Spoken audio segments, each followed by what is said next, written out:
I've known Rob for probably about 20 years, I think, off and on, because I came to Maine in '89, so I know I ran into you soon after that.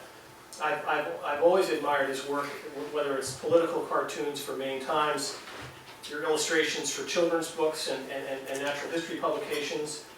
He does the covers for the Beloit Poetry Journal now and again, and also the Maine Policy Journal Review. Maine Policy Review, and also just the wonderful paintings and prints and drawings. And then now I also love your poems. So Rob recently published some poems in the Beloit Poetry Journal that are wonderful. But it really is your series of Americans Who Tell the Truth, I think, that represents a major commitment, obviously, to bringing about political change through your art. And when I wrote about Rob for Art New England a couple of years ago, he recently completed number 100, which is actually here at Tilly Woodward. And you were working on Pete Seeger, number 101. You've now done 148. 148. So, by way of introduction, let me just quote two things. I wanted to just to read a little bit of a transcription of my interview with Rob from an article that I wrote about him for Art New England. And I must have asked you about political art. And you said, "I've heard many times that political art is not real art, but it's not worthy of the same consideration. Of course, there is a lot of political art that is not real art.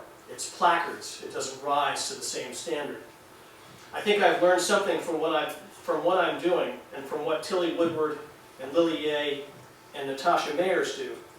Successful political art has to be something other than just anger.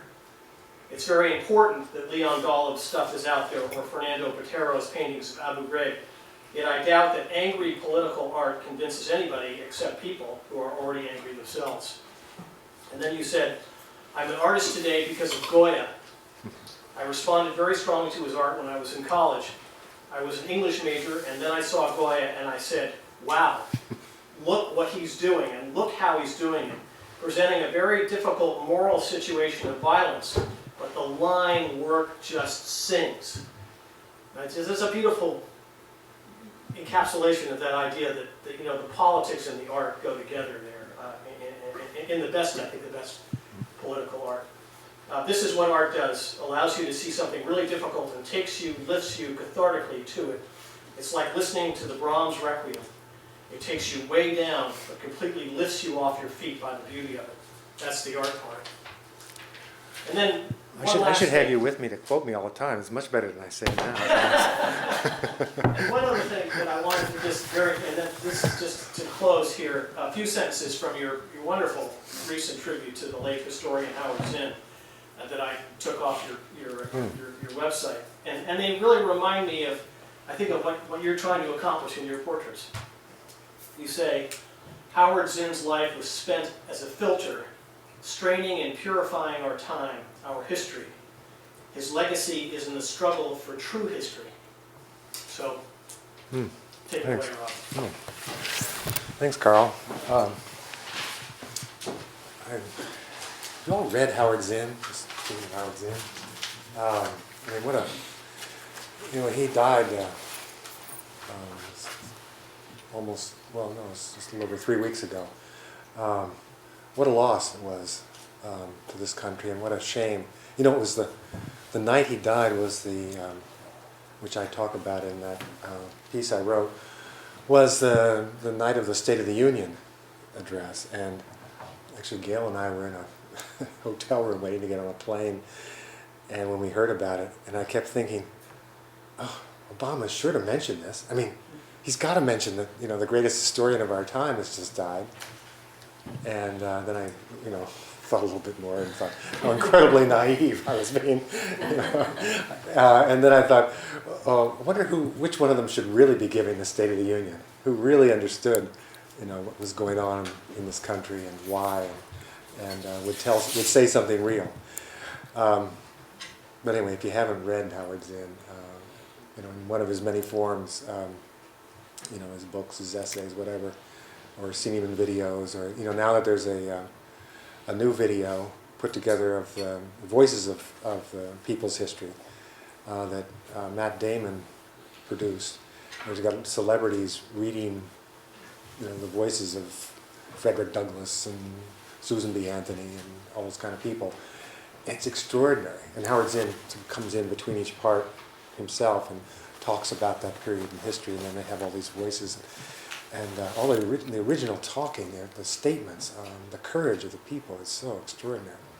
But anyway, let me just talk a little bit about how I came to be doing what I'm doing. But I could see if I'll get this to come on here. And I just push the button, don't I, Zach?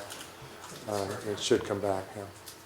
I could show you the kind of work, or some of the kind of work I formerly was doing. And then how I leapt to this thing. This is a dry point etching, and Carl mentioned that I used to do a lot of political cartooning. I drew for what was a terrific Maine newspaper for years called the Maine Times, which was kind of what they used to call themselves, sort of a post-industrial counterculture kind of thing. But it was really, I had a terrific critique of contemporary business as usual, and looked at different ways to be in relationship to land. It was a very environmentally based paper, and I did the editorial drawings for years. And this was the kind of thing that I did. This is called Ignoring the Sad Fish. It's a dry point etching, which is, I think, 14 by 17 inches. And but you can, you see here these giant fish, or flounder, or haddock, and these people running by with their umbrellas, so that they can ignore the splashing. Here's a more recent painting that was done right about the time I started the portraits. Let me just say about, these portraits are not something that I wanted to do. I had had a career as doing a lot of different things. My main source of my main interest was as a painter, and I was sort of a surrealist.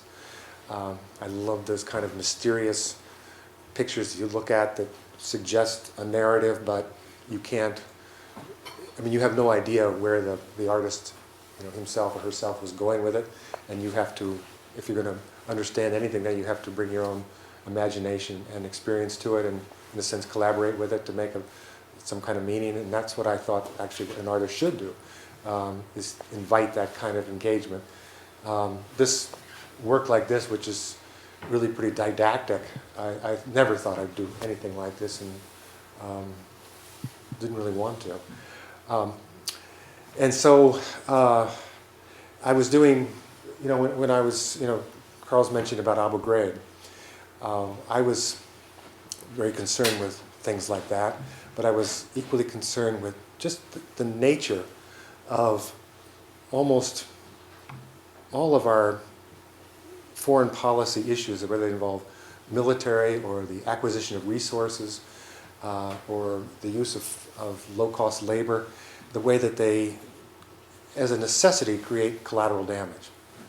That's, in a sense, what they are. And then I wanted to spend a lot of time looking at what that actually means. When you have a policy for your own economic or military enhancement that requires or justifies the death of other people and doesn't hold you account, except like what happened yesterday again. It happens every day. But you may have heard in the news that, a bunch of vans and cars were blown up by NATO, U.S. missiles. They were driving fast, so they were attacked. And then finally somebody went to look, and it was all women and children and unarmed people. 27 people killed. And Stanley McChrystal, our general, says, "Oh, we apologize. We're very sorry." But what does that mean? There's no accountability. The people are gone. Their lives are ruined. Their lives are gone. Their families. There is nothing except basically our policy justifies it. It's okay, even though we apologize. But so what? It's murder, and nobody has ever held to account. And one of the curious things about collateral damage is that then the people who die become, in a sense, martyrs. Not for their beliefs, but for yours, for justifying your policy, which enables and requires their death. But anyway, I did a whole series of paintings with sort of X's through them, and the thing about collaterals is that they're never counted, they're never named, you don't know anything about them, they're just, something that happens. Because if you started counting and naming them, then pretty soon somebody has to be held to account for what really happened there. But I was doing these little things, and they were important for me. Just like that other kind of etching was important for me of the sad fish etching. But they were not the kind of thing that you get invited into a school to talk, except maybe a place like College Atlantic. You don't get invited to talk to a 5th grade in a school in Iowa about collateral damage and why you're so pissed off about your country's policies that do these kinds of things.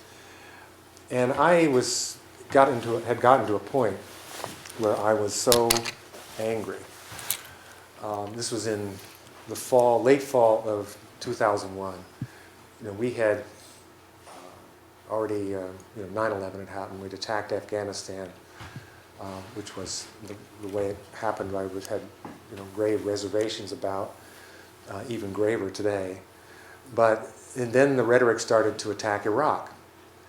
And, you probably are all familiar with, the kinds of things that were being said, the weapons of mass destruction, the complicity with 9/11, the breeding ground for Al-Qaeda, all this sort of stuff being said about Saddam Hussein and Iraq, none of which was true. And none of which was being explored or reported in our major media about why it was not true, or even questioned, really, that it was true in any comprehensive way. It was, the information that would lead you to understand how false it was out there. I mean, you could find it yourself, and here it was all talked about in other places, but it couldn't crack the major media. And I was getting to a point where I felt, I had to respond as an artist. I mean, from all the art you've seen in this class probably that one of the major reasons, of course, that people make the art they make is not, it's like not a rational decision. It's because they respond to something that is overwhelmingly beautiful to them or mysterious to them or so compelling emotionally that they have to do something in relationship to it. And, I had to do something about that. I thought, I guess for the first time in my life, instead of being just cynical about some of the ways our system, that we like to call a democracy was run, I began to see a vision of how not only hypocritical it was, but purposely hypocritical so that it could do some very destructive things. And I thought, I've got to have a voice somehow about this at this moment. One thing that I had learned from doing the art I'd done for many years that did touch on political stuff or environmental issues or whatever was that I couldn't, if you just, like I said in that piece that Carl quoted, if I just expressed how angry I was or how cynical, how fed up or anything else, nobody was going to want to listen to that, except people who were already there themselves. That I had to have some other kind of voice that was in some way positive, that engaged or began a conversation, that let people, see something of some, it just came from a different place, that it had a kind of integrity to it that wasn't just saying, I know something you don't know and you want to know it and, I'm really pissed off. And I couldn't, for many, a couple months, I had no idea how I could do that. What was the thing that would do it? And finally, what happened was, see if it's on here. It probably is the very first portrait, which happened to be Walt Whitman. I was just in my studio because I thought about this every single day, what to do. And I looked up my own wall, and there was this quote from Walt Whitman about how to live in the world. it begins, it comes from the preface to the second version of Leaves of Grass, and it says, "This is what you shall do. Love the earth, the sun, and the animals. Give alms to everyone who asks. Stand up for the stupid and crazy." Things like that. And it ends with, "Take off your hat to nothing known or unknown," by which he means everything created in the world, whether you're talking about an oak tree or a warbler or a worm or a butterfly, everything is, there is no hierarchy. Everything is equal. Nobody has to take off their hat and bend down to anything else. I mean, you guys all know this kind of stuff, but a lot of people, in our country, still don't believe that, and are dead set against ever having any kind of relationship to nature except a hierarchical relationship with us at the top, that enables us to do anything. But anyway, I saw that quote and I thought, geez, I'm going to paint his portrait, and I'm going to scratch his words into it, and I'm going to feel a lot better, because that's what I was really trying to solve at the beginning of this, was feeling better myself about this moment in American history. And it was because here was a essential Democrat, little d Democrat, not Democratic Party, who understood how we have to be in relationship, not just to other people, but to every created thing. So I did that, and then there was this great moment with Gail a couple days later after I painted that picture. I was so intent and involved and happy, I think, for about a week or so while I was working on that portrait, that once I got it done, I started to rage again about what was going on in the country and the world and everything. And she said to me, "Why don't you paint a few more portraits? You were a nice guy for a couple of days." And that's how this whole series started.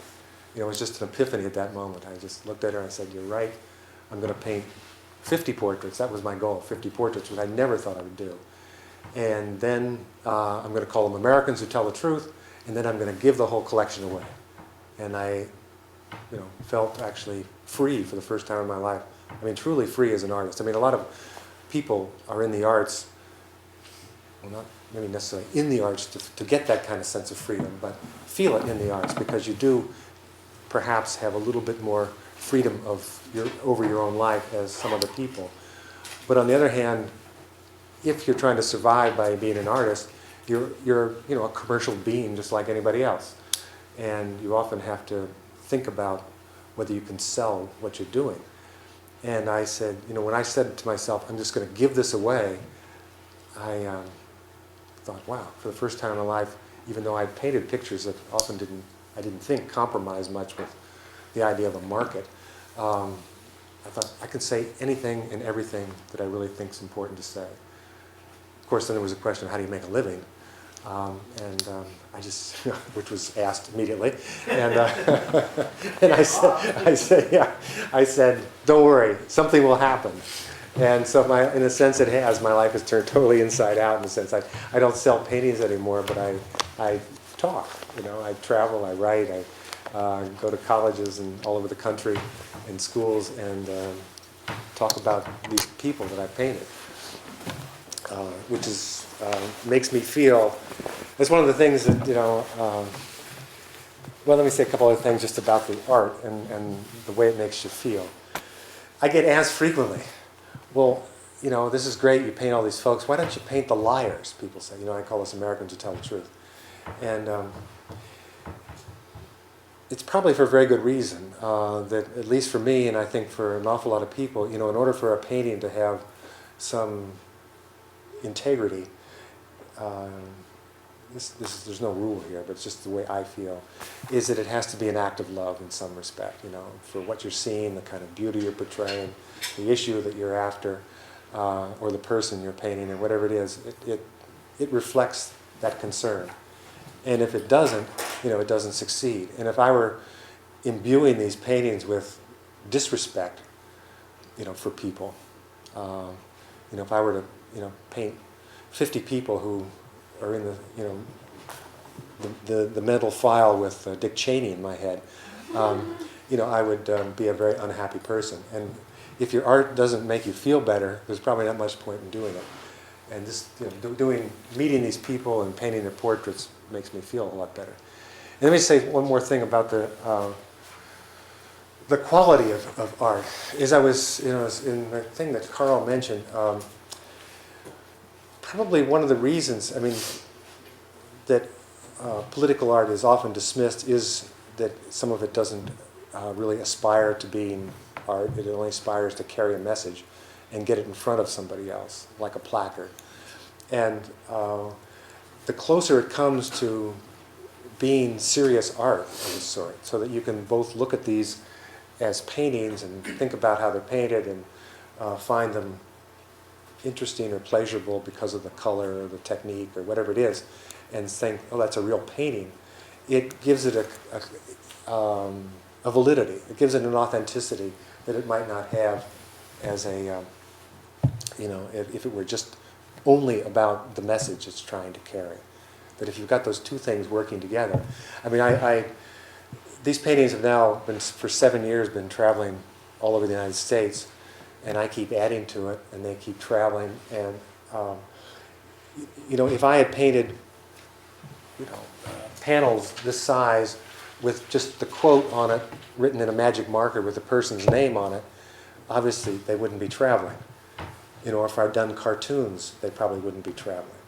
I think it's only because whoever looks at them can tell that somebody took time to really engage, not just with the words and the idea, but with making the image and trying to make a good image.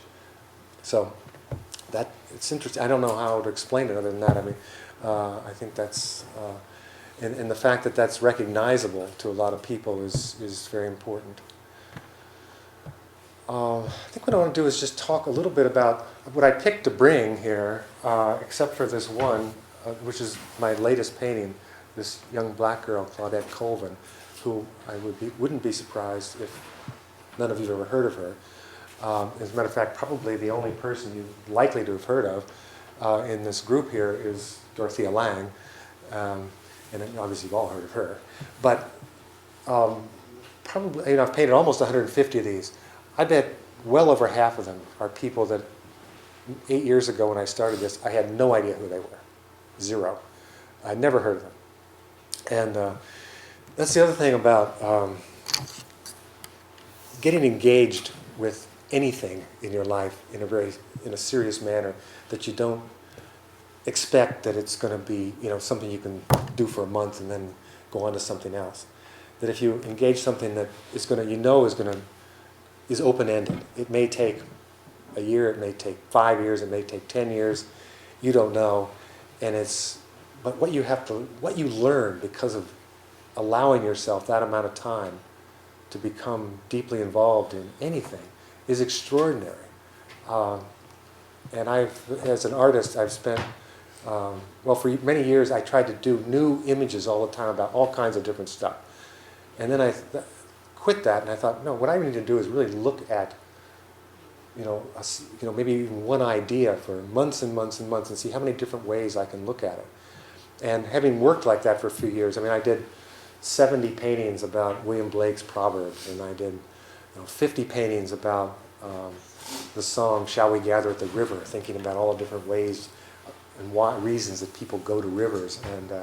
And then I did 70 paintings about the idea of the Annunciation, a voice that comes and changes your life.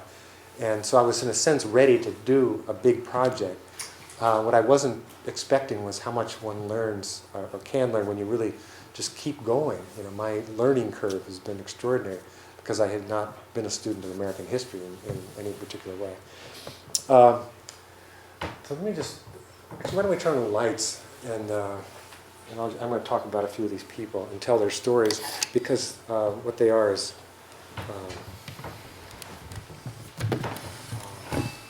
most of them are artists, and I want to talk about what they did and why I painted them. Now you've heard about, might as well start with her because she's the oldest one here. About Dorothea Lange. Did you talk all about the the Japanese internment camps at all? No, but I may have referenced it, that whole series of photographs that you took that were kind of disappeared for a long time. Yeah. They just were not made public until many, many years, and these were related to the intern camps of the Japanese Americans during World War II. By the way, there's a new biography that just came out this last few months by Linda Gordon from NYU about Dorothea Lange, which I am started. I haven't read the whole thing yet, but it's excellent. It really gives a great sense of her life. And she was not, a documentary photographer. She was a society photographer in San Francisco. There's a lot more to her story than that, but it's just, that's what she was doing up until the early 30s, 1930s, right even after the Depression had started. And she would, could look out of her studio windows and see these bread lines and soup lines forming. And, it finally got to a point where, she realized that she was on the wrong side, politically, economically, and physically from where the real story in the country was, that she was photographing the wrong people. And she made that first great photograph of the White Angel, was it bakery? White Angel soup kitchen or something like that. A bunch of men in coats, most of them turned away from you, one kind of slumped on down on, looking more or less in the direction of the camera, not at it. And she says when she took that photograph and had it up in her studio, and she was, had been taking all these pictures of society people, and some of these fancy folks would come in and say, what's that doing here? You can't be serious, And of course, that was the direction that she was going to go in, and was going to actually make her life and have a huge effect on the rest of the country. There's a great story, and it just has to do with about the effectiveness of art. There's a lot of people who always say that, or has been said many times, that art does nothing. Well, art, of course, does lots. A lot of it's internal and doesn't show up in the way things, doesn't show up in the outside world. But one of the things that, her great painting, which or photograph you probably showed of the migrant mother. Did you tell a story about that? How did she happen to take it? No. Oh, she had been photographing all day long in different camps in California, migrant worker camps. She's on her way home. She had little kids at home. Her husband wasn't there. And it was between husbands, actually. And she drives past a road that has a sign that says Pea Pickers Camp. It was cold. It was rainy. It was dark. She's thinking, I got to get home to my kids. She drives 20 miles down the road, turns around, and thinks, I got to go down and see what that is. And she goes down there, and there's this bunch of people, totally desperate. They had no money. They had no shelter. It was cold. It was raining. The crop was ruined, so there was nothing left for them to do. They had one truck. There were lots of people, but they had one truck, and they'd sold the tires a week or so ago for food, and they now had nothing. And she approaches it, and in some of the books you can see pictures of the first couple of pictures she took of the woman and the children that became that famous photograph. The mother is under this little makeshift leaky lean-to made out of canvas, and the kids are outside, and as she approaches, they gradually come in closer and closer until they're leaning right up against her, and then bam, she gets that shot. And she leaves, she goes home, and instead of taking care of her kids, she goes in the basement, goes to her dark room, develops the picture, sends it to Roy Stryker from the Farm Security Administration in New York, and in a couple of days it's in papers all over the United States. And just this little camp was flooded then with food, blankets, money, clothing. Art does something. People can really respond when they see something as clear as that. And of course, it's one of the greatest American photographs ever taken. And she took lots. This quote came from the Japanese internment camps, though. She was then no longer working. She was on her own for the Farm Security Administration or the Works Progress Administration, and she actually got fired. But she says, this is what we did. How did it happen? How could we? About as haunting a statement about, as you can imagine, about life in this, in injustice.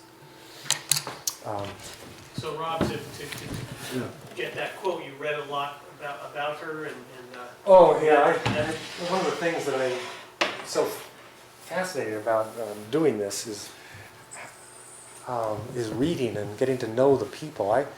Um, if you would, I'd seen you 8 years ago and somebody said Dorothea Lange, I know who she was, and I could have named a couple of photographs probably. But about her life, I knew nothing. And as far as what she had to say about the things she did and the pictures she took, I knew nothing. And I think sometimes of, someone like Susan B. Anthony, whose portrait I painted, a great instigator of women's rights in this country. The vision in my head was of this old crone sitting sideways who looked like Whistler's mother. That was Susan B. Anthony to me. And no appreciation for who she was as a person, what she'd given up, how hard she worked, the fact that she worked 50 years to get women the right to vote, and then died 16 years before it happened. And what a struggle that was. And how, as with almost anybody, everybody really, who's led some kind of effort to change, anything to do with the status quo, is that the defenders of that status quo are literally unmerciful in the way they attack somebody who challenges it. And of course, Susan B. Anthony, Dorothea Lange's attack. Susan B. Anthony, just blistering humiliation. And not only from men, from women. So many women were terrified of having rights, and thought that the relationship between men and women was, as I said before, a hierarchical one, and that they were quite comfortable with that, and that this woman was an evil woman who was challenging that. And so, she suffered enormously but kept going. One of the people I painted, and I like to quote an awful lot, is William Sloane Coffin, who was, when I was your age, he was the pastor at Yale, and one of the leaders in the civil rights movement, the anti-war movements, and the movement to stop nuclear weapons and all that kind of stuff. And one of the great voices besides Martin Luther King of that time, who understood how to state a moral imperative, why it was important to act, and then led the action himself, took all the risks, went to jail over and over again. He said, without courage, there are no other virtues. And just think about that. He's talking about whether you care about passion or justice or generosity or, anything, freedom. Unless you have the courage to stand up for it, these things aren't going to happen. Which is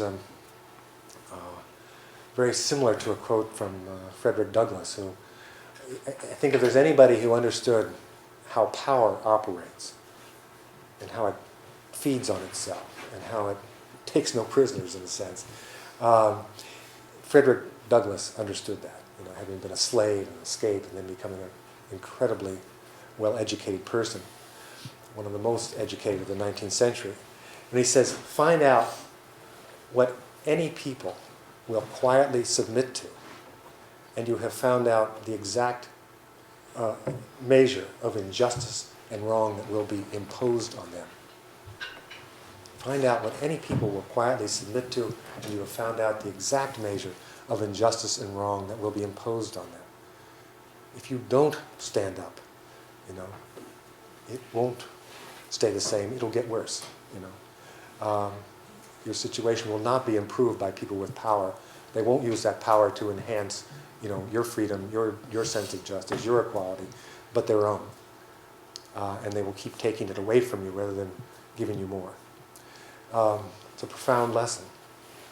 Let me just tell you about this one. As I'm going along here, please stop me, ask questions. I was going to mention that actually William Sloane Coffin came to College of the Atlantic for it was an anniversary, I think, of Hiroshima. There were a number of events on campus, and he was amazing. He was an amazing man. He was, and it's just a terrible shame that he has kind of been forgotten. When he died 3 years ago now, Riverside Church in New York, where he was, after he left Yale, he went there, and the place was just jammed. But everybody, I think half the people I painted were there to celebrate him. A couple of years ago, 4 or 5 years ago now, I got an email from, and this is the way I find many of the people I paint now, is somebody tells me about them. I was in, I got this email from somebody in Texas who said, "Oh, I see you're painting portraits. Do you know about Tilly Woodward, who lives in Iowa? She's been doing some great portrait stuff." I'd never heard of Tilly Woodward, but I started investigating her and got so curious that she lived in this little town of Pella, Iowa, and taught art at a school there called Central College. And I got in touch with her and I said, "I want to come to meet you and I want to paint your portrait." She was a little surprised, but let me just tell you what she did. In 1990, she had been an artist for a long time, and she had also done some political art, the kind that was coming from a place of just outrage and rage. She had done a whole series of paintings of children who had been burned, blown up, dismembered and stuff from weapons in wars and mines and all that kind of stuff. And they were the kind of thing I think most people look at them and then say, and then don't ever look back. Why do I have to see this? I don't even want to know about it. And she knew that the kind of imagery you use to frame your feelings, if you really want to communicate with it, maybe you do it a different way. But then what do? How do you get beyond that problem of an artist who feels you have to do it just simply to witness? That's a very important thing, is witnessing. And then an awful lot of political art is based around witnessing. But does it actually persuade other people to act once they've seen your witnessing? Maybe, maybe not, I don't know. But often not, because it's often very difficult to see. So, that's the way I concluded about the kind of pictures I was making about collateral damage. Who wants to look at that? So anyway, what Tilly did is, 1990, the city of Dubuque, Iowa, was going through a period of intense racism. There were these gangs of young people that were referred to in the press as just skinheads, running through town and attacking white kids, running through town and attacking anybody of color, beating them up and getting away with it, running away. And nothing seemed to be able to, the local police couldn't seem to do anything about it. They would, it just got worse and worse. And then the Ku Klux Klan, this is 1990, the Ku Klux Klan comes to Dubuque, Iowa, and burns crosses. And of course, divides the community even more, inflames the racism. Everybody's then living with this sense of, anger, confusion, fear, all this stuff. What had been a multiracial city that was going along seemingly okay was in uproar. And she lives about 3 hours away by car, and she's thinking, what can I do? What can I do about this? How do I get involved in this and do something right? Do something that would alleviate some of this fear and racism. And she gets this idea. And it's, one of the neat things about successful ideas is that they're often very simple and perhaps for that reason kind of elegant. In the same way you might think of Rosa Parks sitting on a bus in Montgomery, Alabama and refusing to move as being a simple, elegant idea. It engages immediately, the heart of the question, and then what are you going to do about it? And so what Tilly did was she printed up all these little nomination forms that said, tell me about somebody in your community who's done an act of neighborliness or kindness to somebody else. And she went to Dubuque and distributed thousands of them in malls, churches, schools, all that kind of place. She got a lot of them mailed back to her, and she arranged to meet many of these people in a church in Dubuque, and picked 50 of them. And in 50 days, she made 50 huge portraits of these people, which were sort of like this, except even bigger. And she did it with oil stick, and they were kind of stylized, but very recognizable portraits. And they just had a simple thing on it, just said the name, Sam Smith, and then under it a few words about what they had done, like loaned a car, raked the neighbor's leaves, brought in a meal, helped out in some way. It just said that. She took them back to Dubuque, she got them blown up, and they put them on billboards all over town, so that the people of Dubuque who were living in all this racism and fear and anger were looking up at themselves, in the sense like, Abraham Lincoln would say, the better angels of themselves, saying, this is what makes a community. Little acts of generosity and kindness between people. Who do we want to be? These violent racists, or do we want to be ourselves as our best selves? It actually changed the tone of what was going on there. Immediately everybody wanted those portraits everywhere, in the schools, the post office, the libraries. They wanted to look at themselves as good people. And it changed the community. She did another great event with AIDS, because in those days, in 80s, 90s, and places like some of the areas in, all over the country, in a lot of places, people with AIDS were considered, being punished by God for their evil behavior. And what she tries to do with a lot of her art is get people to think about the essential humanity of everyone. And so she did all these portraits of people who were HIV positive or had AIDS, and had them write on their own pictures, just like this, what they'd learned from their disease. And then all of a sudden, in communities in schools where nobody could even talk about AIDS, people were looking at these amazing portraits and reading what people said about what they'd learned about their fellow men and women because of the way they were being treated, because of the way they had AIDS. And they weren't just gay men, they were women, young people, old people, all different races, just the complete gamut. And all these different reasons, of course, for why they had it. It, again, changed the conversation.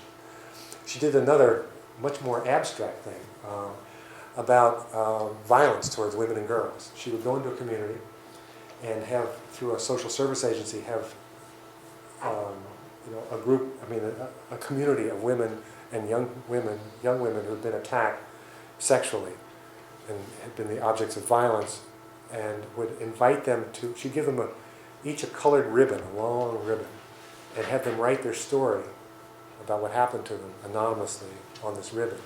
And then she would put up poles and put these ribbons on the top so that they would look like maypoles. And people would approach this in their own community and see all these fluttering. She referred to them as like prayer flags, but to me they looked like maypoles. And people would approach it and say, oh my goodness, look, there's a celebration here, some kind of thing. And oh wow, look, there's something written on this ribbon. And then, oh my God, they would start to read about what's really going on in their own community. And again, it's just, how do you raise that level of consciousness? Anyway, I love this quote. She says, what moves me is admission. It's permission. I start by giving myself permission, but what I really want ultimately is to give other people permission to value themselves. When you confirm goodness, you are taking an important step. When we confirm people's goodness over and over, we allow them to be that way. When she says the word permission, I would translate that as courage. She sees something going on that she could easily say, well, somebody will handle that. It doesn't have to be me. And instead she says, I give myself permission to get involved in somebody else's fight because maybe I can do something where all they can do is just beat each other up.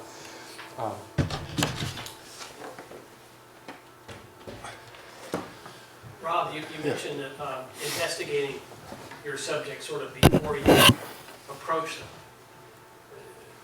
Oh yeah, I don't want to make a mistake. I don't. Right. I don't want to be sorry afterwards that I painted somebody. Has that happened, or Well, no, not really. There have been a few that well, there's always. Well, let me step back and say this slightly differently.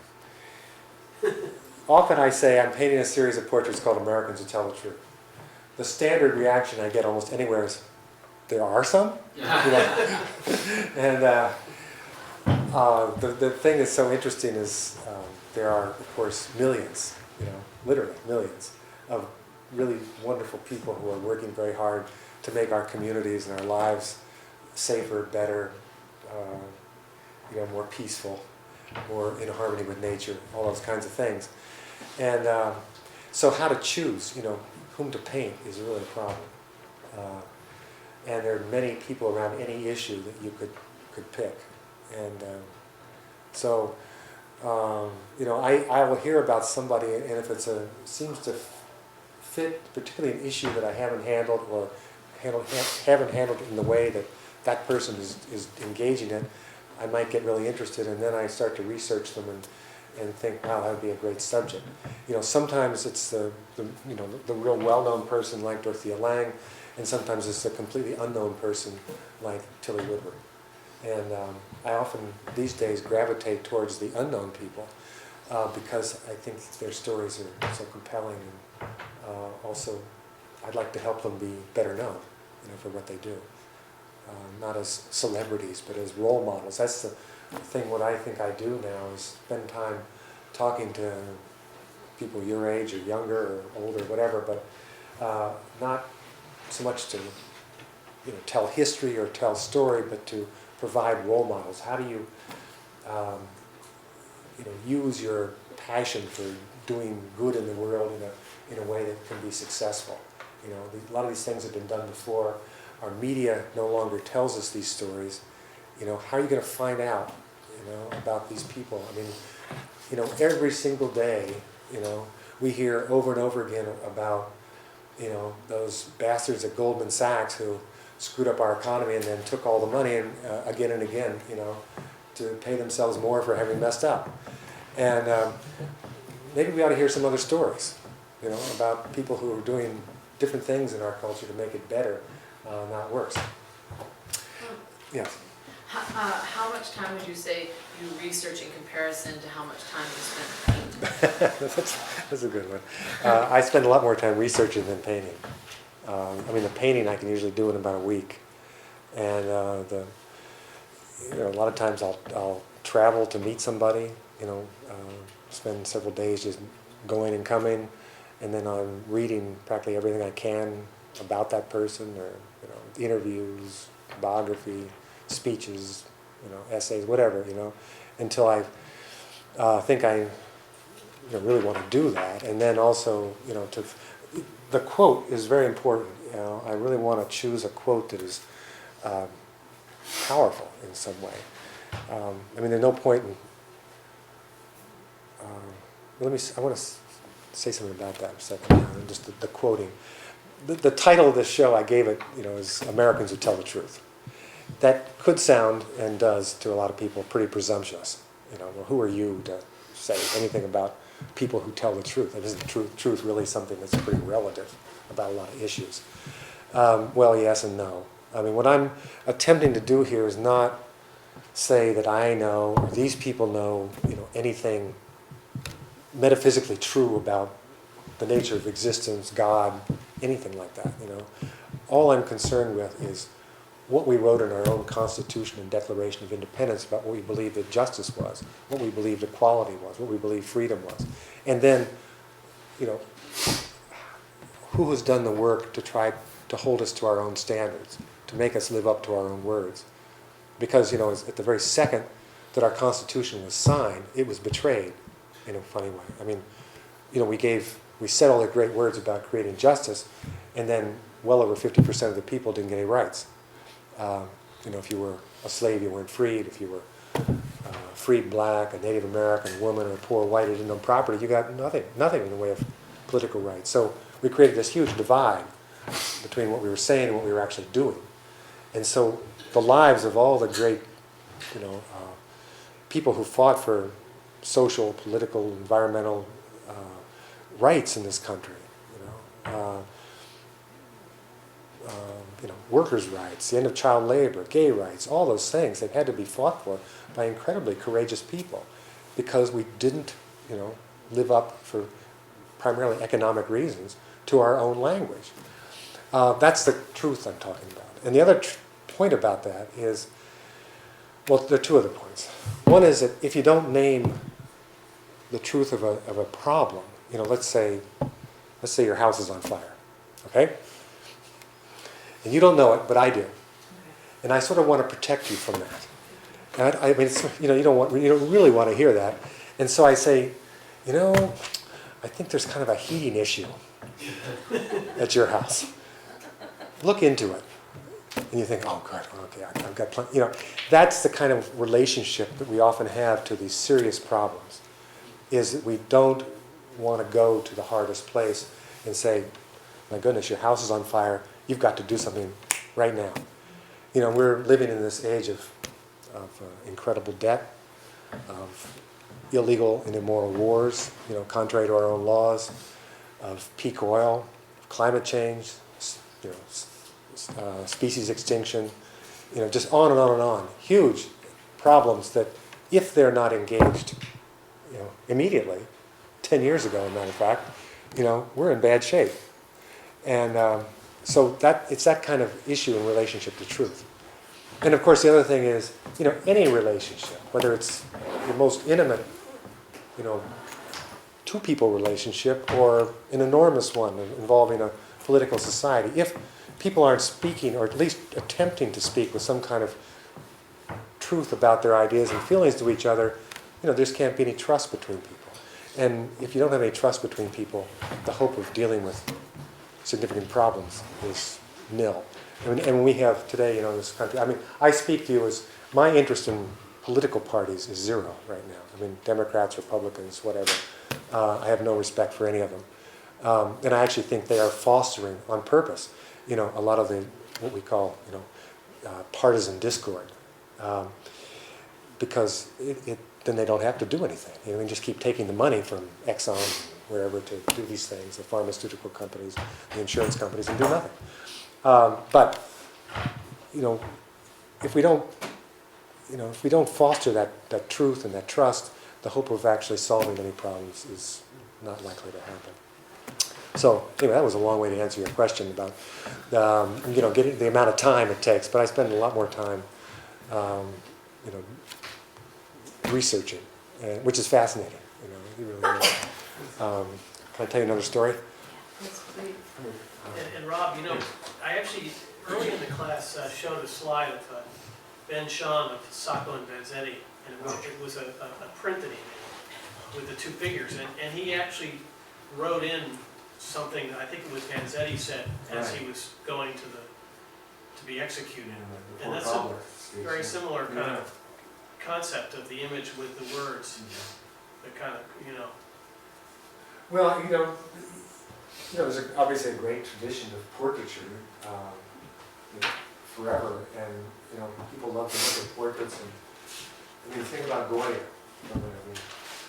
Did great portraits and then great self-portraits. Almost as though his self-portraits are as telling as Rembrandt's self-portraits. Where a person examines himself mercilessly, looks at every painful sadness and all the slings and arrows of age and disappointment and other things that were beset him and disease and things, and just doesn't try to make anything pretty. No cosmetic surgery. Says what's important here is my humanity and what it looks like on me. And you can look at him and think of it as a great portrait, and you can try to imagine what he's feeling and thinking. With these, I didn't want to leave it there. I didn't want you to say, "Oh, Tilly Woodward, she has a sensitive face and pretty gray eyes." What I wanted to say was, "This is Tilly Woodward. This is what she thinks, and this is why it's important." And again, it's what I never thought I'd be doing. This woman is still, we talk about, this is a woman that some of you might enjoy working with, literally. 20 some years ago, Lily Ye, she's a Chinese American, she's from Taiwan. Her father was actually a general who helped to defeat the Japanese in World War II, drive them out of China. And then he fled to Taiwan, and that's where she was born. And then she came to the United States, to Philadelphia, to go to art school. And what she wanted was what most artists want, or at least think they want, is good education in art, and then a chance to develop an identity as an artist, and probably to teach too, because very few artists actually support themselves doing just their art. And so, but she did that. She had galleries, she sold paintings, she taught drawing and painting, and was very successful. And then a man that she knew, who probably was, do you remember Arthur Hall? Was he ever here when you were around? He's a black dancer from Philadelphia. He used to come to Maine. We used to travel everywhere and teach African dance. Marvelous man.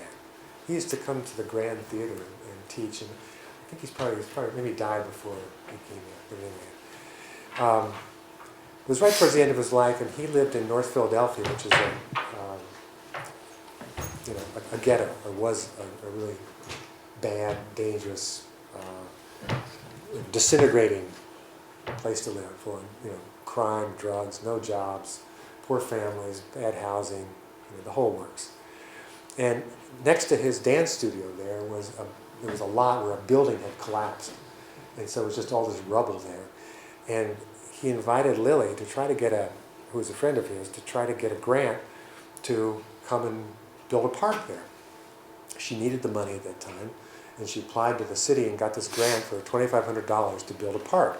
She had never built a park. She'd never done anything like that. She had no idea what she was going to do. But, she thought, well, how hard could it be? And then she showed up. I mean, she's this little tiny Chinese woman. She weighs, 100 pounds? Something. Maybe. I don't know if she weighs that much. And she was, this Chinese woman in this black community dragging around these big, shards of broken concrete and stuff in this park, thinking, what in the world am I doing here? I have no idea what I'm doing. That's what she was thinking. And then some kids came. I mean, the adults walked by and just kind of, gave her a fisheye and, who the hell are you? Some kids came and could see that she needed some help, and they started to help her. They didn't even know what she was doing. So she told them she was going to build this park and stuff like that. And then she got an idea which changed her life. And ended up changing the lives of many, many other people. And it has profound significance to what art really is and what it can do. She, from working with these kids, and she started to ask them, well, I'm here to build this park, but what would you like to see in this park? Like so many artists who are invited to come into other people's communities and deliver, their art is in terms of a sculpture, a mural, an installation, or whatever, and then leave, and expect that community to love what they've done just because they're artists.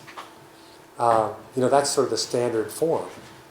And she was thinking, beginning to get a sense, well, that would be not right here. I've got to do something else. And so she's asking these kids, what would you like here? And then she started having them do drawings of the kind of things that they might want. And she started to think, wow, these are great drawings. Why don't we take their drawings and use them as the basis for the art we make here in terms of sculpture, painting, plantings of trees and shrubs and bushes and all that sort of stuff. That's what did it, And that's what she started to do. When they finally got it cleared up, she and these kids started making the stuff that they had designed, and this incredibly imaginative park started to emerge. And all those adults who had been walking by laughing at what she was doing were amazed at what was happening in their own community. And that, it's that change from a community that actually feels itself to be hopeless and defeated and not cared for by anybody else around them, because they're at the bottom, suddenly sees that there's this spark of imagination and hope, that comes out of their children that they can feel proud of and feel good about and be, having their imaginations excited by once again. They say, oh, wow, our kids did that, And they started volunteering to help her. Well, I've forgotten the number, but she started this thing called the Village of Arts and Humanities in North Philadelphia. They've built 20 parks. They've redecorated all the buildings. They started a theater. Because once the people started to feel better about themselves, everything else changed. This was a community where everybody else drove around because they're afraid of the crime. And then, now they go there to see how this community reinvented themselves and made it such an incredible environment to raise children in. People have jobs. What was a $2,500 grant has become an annual budget of $1.5 million, and employing lots of people. And so anyway, after 20 years, she could leave. And Lily started something called Barefoot Artists. It's like a guerrilla gang of artists. And what she does is she goes to a lot of the poorest communities in the whole world, and tries to work her magic in terms of beginning with children, getting them to design something, and then showing how the spark of life is still there and that everything else can come from that. I mean, she works in the village of survivors of genocide in Rwanda. She works in the dump in Nairobi, outside of Nairobi, in Korogocho, where 100,000 people live in a dump. And she goes and works with these people to have them start to change their lives. She's been in South America and all over the place, and she's working currently in a school for the children of migrant workers in China. She calls the Dandelion Project. But go to her website, barefootartist.org, and look at the projects that she's done and see pictures of the kind of things that happen in these places. And this is the kind of, I mean, there are people, out there doing things like this, which are so moving and so positive, and actually have enormous effect, and with a very little budget and just a few people. She says, let me just read her quote here, like this. It's interesting to get these quotes. Tilly Woodward and Lily are not writers. A lot of these folks spend a lot of time writing, speaking, stuff. And so I had to, sort of pull it out of them. And this is what I got from Lily. She says, "When I see brokenness, poverty, and crime in inner cities, I also see the enormous potential and readiness for transformation and rebirth. We are creating an art form that comes from the heart and reflects the pain and sorrow of people's lives. It also expresses joy, beauty, and love. This process lays the foundation of building a genuine community in which people are reconnected with their families, sustained by meaningful work, nurtured by the care for each other, and will together raise and educate their children. Then we witness social change in action." One of the things that's so moving to me about her is she's given up, the art that she wanted to do, as a person of, her particular kind of art, which she would make on selling galleries. Her art is eliciting art from other people who thought they had no art in them, and then using that to change their own lives. It's a wonderful process.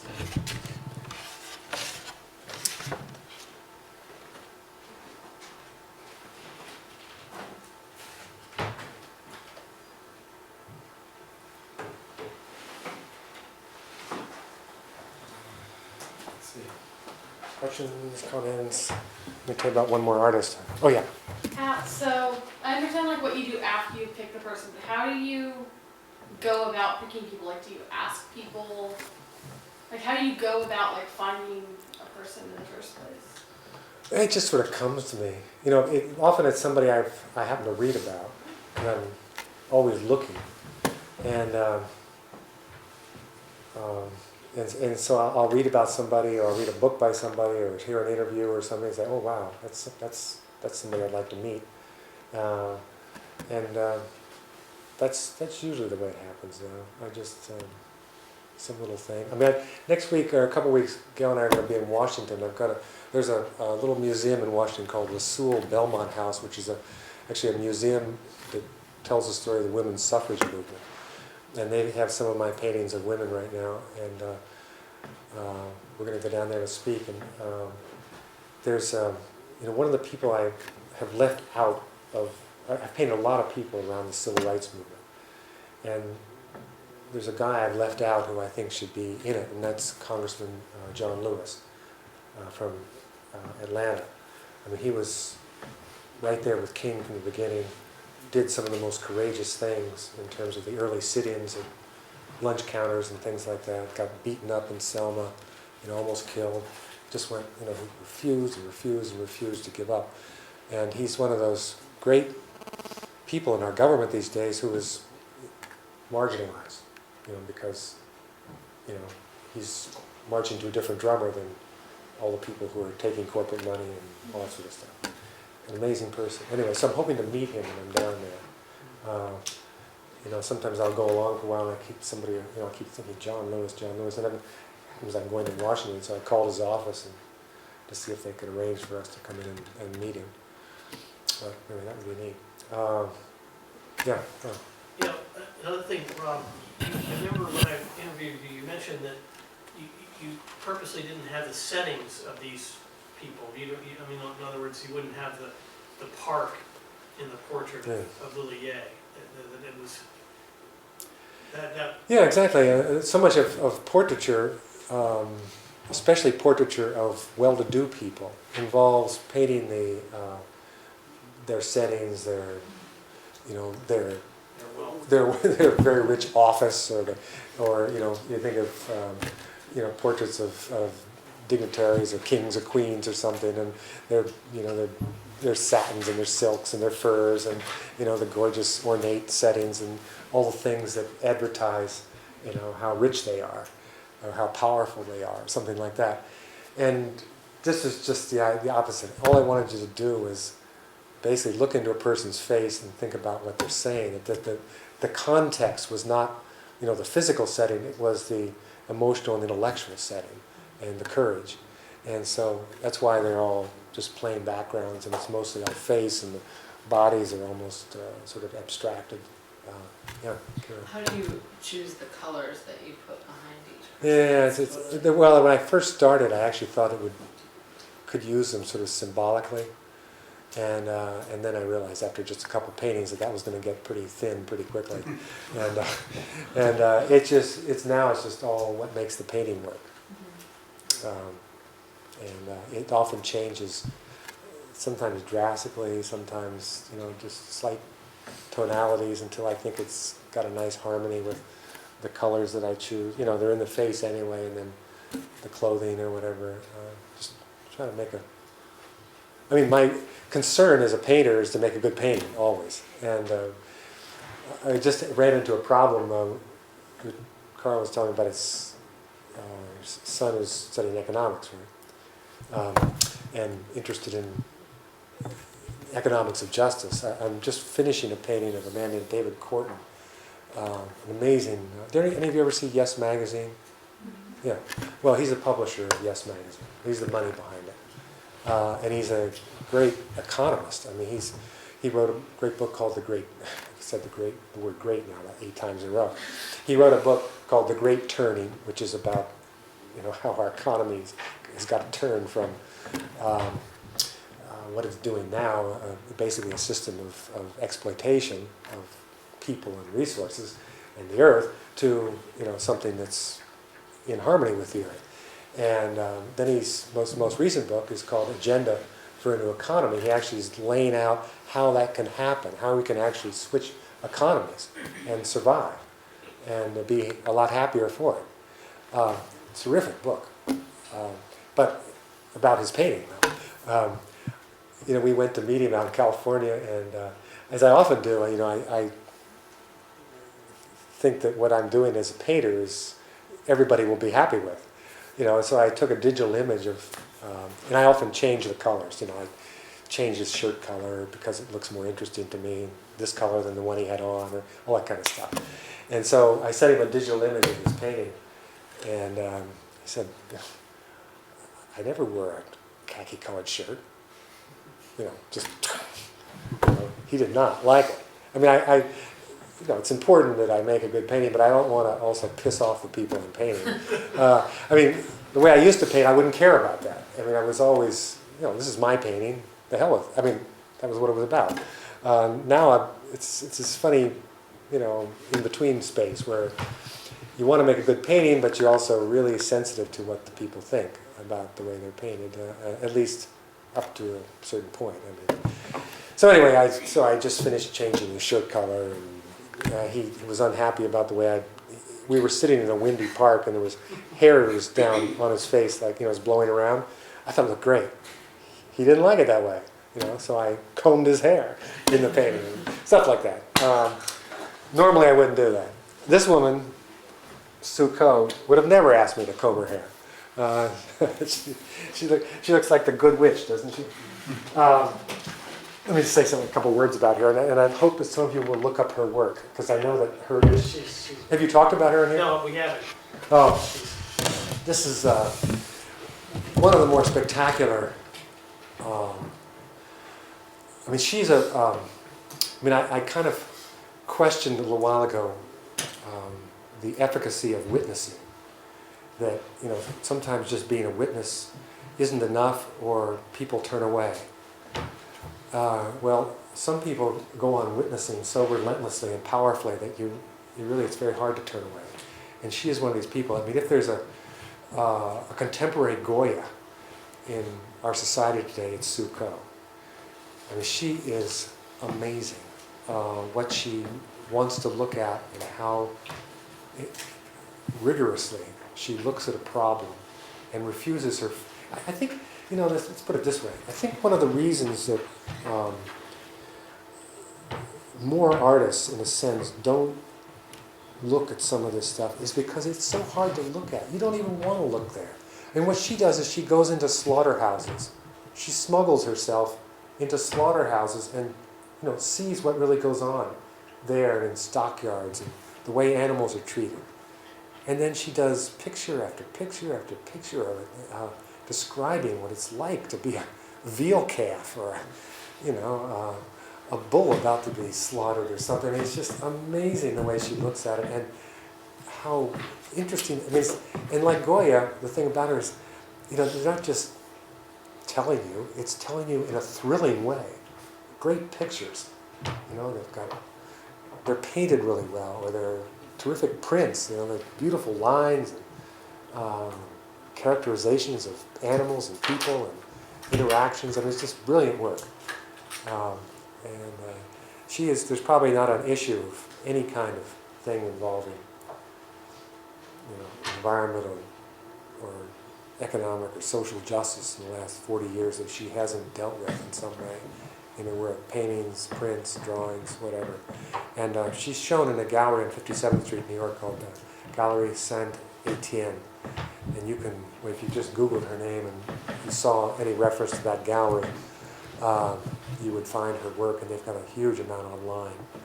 And she's also done a bunch of books. There's a great book of hers called Dead Meat, in which she both wrote and illustrated, in which is her story about going into various slaughterhouses and seeing what it looks like and just describing it in ways that, most of us don't want to know about, but it's important. I mean, for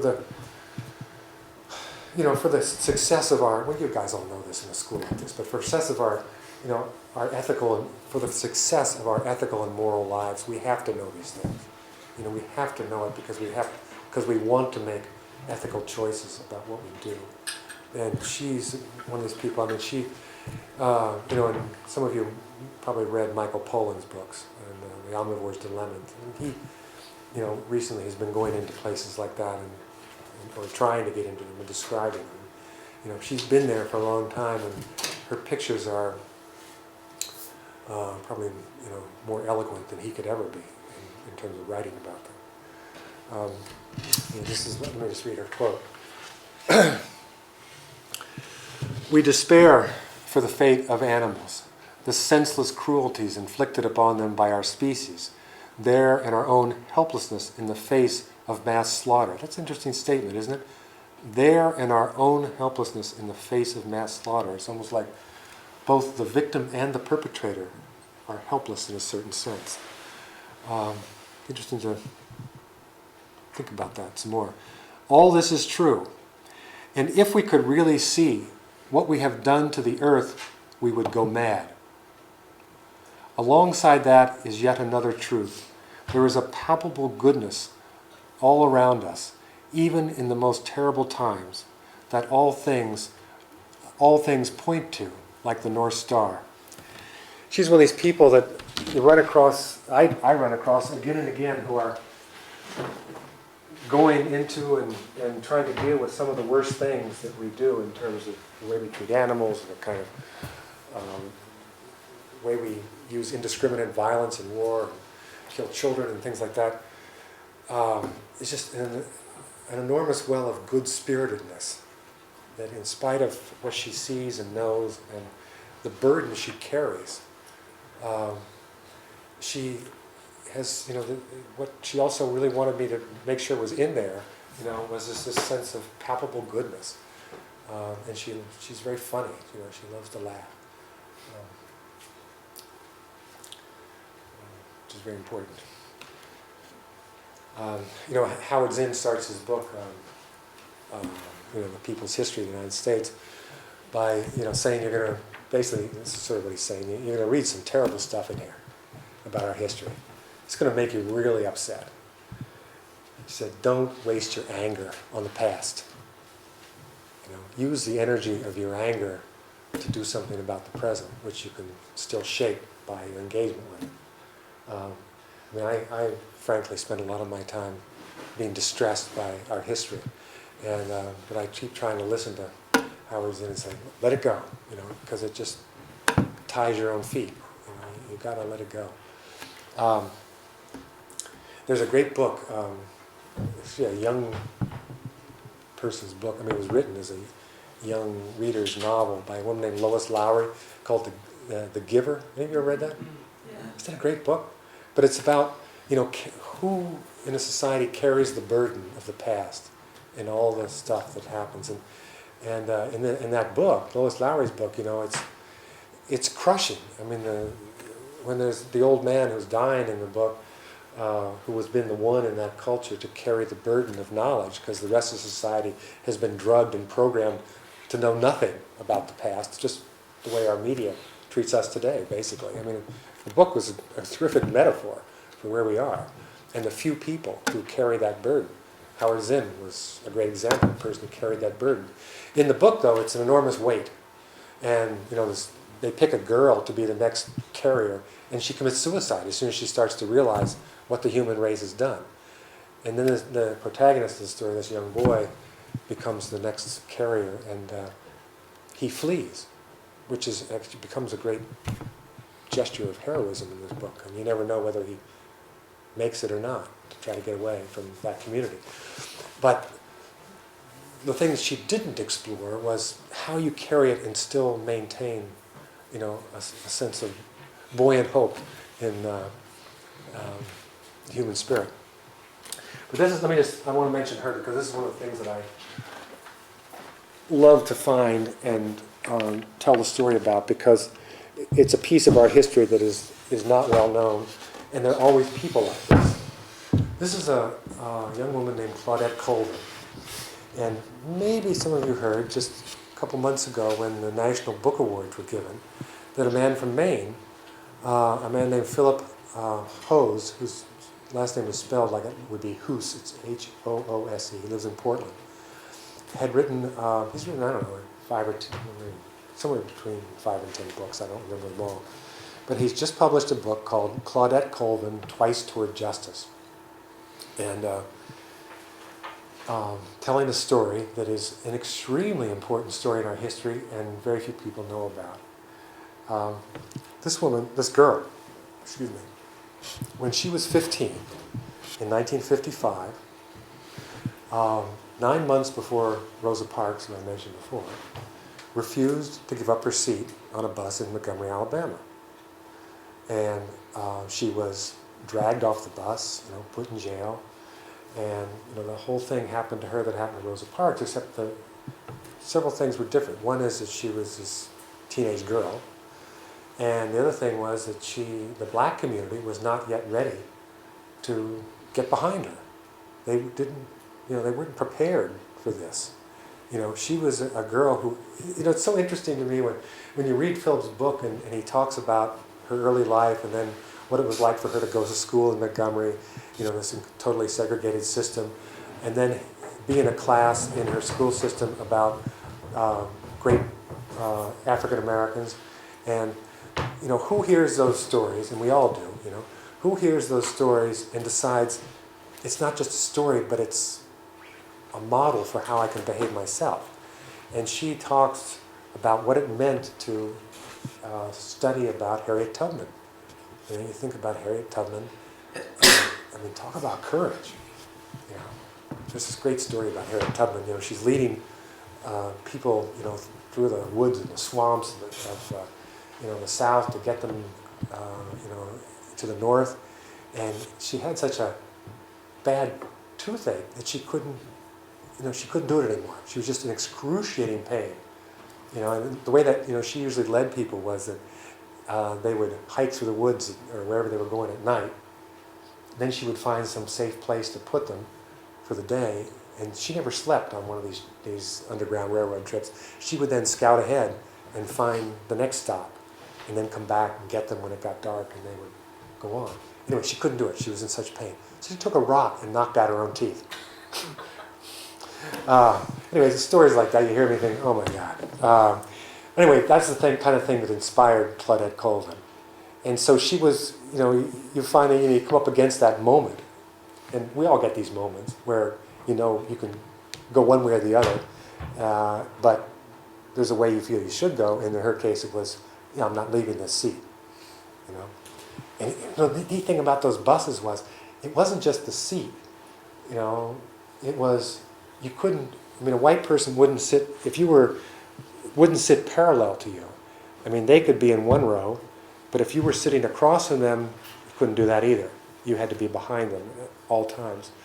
And so this woman who was on this bus could have sat across from her, but was unwilling to do that. And so, the bus driver had to ask her to move, and she wouldn't leave.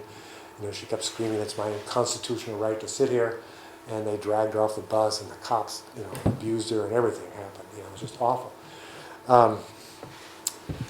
One of the things that's so great about her story was when the case that finally went to the Supreme Court the next year, in 1956, that ended segregation on buses in the South, it was her name on that case. It wasn't Rosa Parks. It was Claudette Colvin. Rosa Parks didn't want to be part of that case. And instead they used 4 other people, including Claudette, who was the only young person, who had the courage to either talk about or, in her case, refuse to move off of a bus seat. And anyway, and it wasn't just, I really recommend the book because it, as I mentioned earlier about Susan B. Anthony and the price you pay, not just from the people you know who are your enemies, but the people you think might be your allies, like other women. In her own school, people were terrified of her. Here was this girl who'd taken this, made this courageous move, gotten arrested for it. Most of the people other black people were finding her embarrassing. They didn't want to go there. They didn't want to, be close to the danger that she put herself in. This is the days of lynchings and bombings and all kinds of stuff for people who did stuff like that. They were scared of her. And in her reaction was, instead of trying to do the things that a lot of them were doing then, like straighten their hair and put on the skin lighteners and all sort of stuff, she went totally the other way. She said, I'm an African. And she let her hair grow out and got all frizzy, and she did all that stuff. Stopped doing anything in terms of trying to look more white. And it was just a terrific moment for her. And in retrospect, for the whole community.